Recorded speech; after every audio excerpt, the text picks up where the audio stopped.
શિવરાત્રિના મેળાને લઈને ભવનાથ વિસ્તારમાં વહીવટીતંત્ર દ્વારા ગેરકાયદેસર બાંધકામ તોડી પાડવાની કાર્યવાહી કરવામાં આવી છે.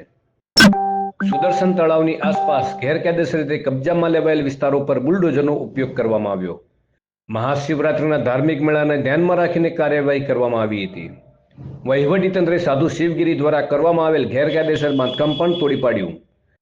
એવું કહેવામાં આવી રહ્યું છે કે સાધુ શિવગીરીના કારણે મુસાફરો અને સ્થાનિક લોકોને સતત મુશ્કેલીનો સામનો કરવો પડી રહ્યો છે. કાર્યવાહી દરમિયાન શિવગીરીના ઘરમાંથી લગભગ 60 જેટલા હથિયારો મળી આવ્યા હતા, જેનાથી ખળભળાટ મચી ગયો છે. પોલીસે બધા હથિયારો જપ્ત કરી લીધા છે અને સાધુ શિવગીરીને કસ્ટડીમાં લઈ તેની પૂછપરછ શરૂ કરી છે. गुरु शिवगिरी गुरु जयदेवगिरी का एक नाम का साधु यहाँ पे रहता था।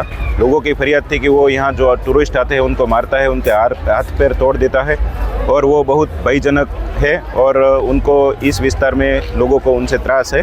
तो हमने उनका भी सरकारी जगह में जो इलीगल एनक्रोचमेंट था उसको हमने डिमोलिशन कर दिया है। डिमोलिशन के दौरान उनका जो रेसिडेंस है वहाँ से काफ़ी बड़ी मात्रा में हथियारें, कुल्हाड़ी, तलवारें बरामद हुए और ये एक्यूज़ शिवगिरी के खिलाफ पास्ट में भी 307 और मारामारी के अन्य ऑफेंस भी रजिस्टर किए गए।